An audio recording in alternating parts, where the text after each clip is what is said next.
Petrol टाकलं तर गाडी आवडीत येते आणि आमची गाडी आराम मागते. तुम्ही पोटभर जेवल्यानंतर काम करायची इच्छा व्यक्त नाही करत, तुम्हाला आरामच करावा वाटतो. आजचं जेवण या 3 गोष्टी देतं: थकवा, वृद्धत्व आणि आजारपण. म्हणून प्रत्येक व्यक्ती कमी वयात म्हातारा होताना दिसतोय. लोक म्हणतात मला काही होत नाही. अच्छा, थोडं वातावरण बदलू द्या, गाडी पंक्चर झाली, लगेच काहीतरी सर्दी खोकले ताप आले जातात. आणि वृद्धत्व, आजारपण हे तर प्रत्येक घरात आहे. या 3 गोष्टी आजचं जेवण देते. अन्नातून आपल्याला 3 गोष्टी मिळतात: वात, पित्त, कफ. इतर बोलायचे शरीरामध्ये वात वाढला तर काय होतं? ज्या आपल्याला सांधेदुखी, कंबरदुखी, पाठमानदुखी होते ना, त्याचं कारण काय? ते जे आपलं अन्न पचत नाहीये त्याचा परिणाम या 3 गोष्टीत होणार. शरीरामध्ये गॅसेस वाढले, जॉईंट पेन होणार. गॅस कुठं असतो? जिथं गोबर असतं. जिथं गोबर असतं तिथं आपण थांबू शकत नाही. आपला देव कसं काय तुम्हाला स्वस्थ होत होईल? अशा देवाला जर गॅसेसच्या ठिकाणी बसवता तो तुम्हाला काय अस्वस्थ ठेवणार?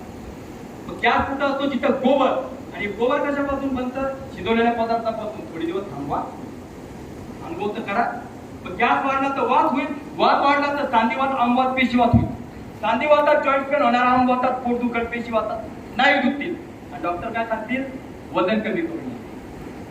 वजन कमी केल्याने जर फायदा होला तर कुठल्याच बारीक माणसांचे हातपाय दुखले नसतील. आज प्रत्येक घराघरात प्रत्येकाचे हातपाय मानपाट दुखण्याचं कारण शरीरामध्ये वाढलेलं गॅसेसचं प्रमाण. आणि गॅसेसचं प्रमाण वाढायचं कारण आपण कुठं थांबायलाच तयार नाही.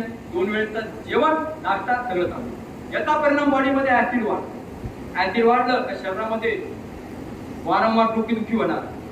आता पायाला सूज येणार, बीपी अल्सर सारखे प्रॉब्लेम चालू होणार. याचे दुष्परिणाम. कफचं प्रमाण वाढलं का हातपायाचं थरकाप वाढणार. मग आपण म्हणतो नाही वय झालं, वय झाल्यामुळे झालं. म्हणून सांगतो, ह्या वयात फिट राहायचं असेल, 100 वर्षापर्यंत मला डॉक्टरच्या पायरी चढायची नसेल, अनुभव करा. शेवटी हा रस्ता अनुभवाचा आहे. मी किती सांगितलं का मग खूप गोड असतं, पण ते टाकून पाहिल्याशिवाय कळणार नाही तुम्हाला. रस्ता चालू.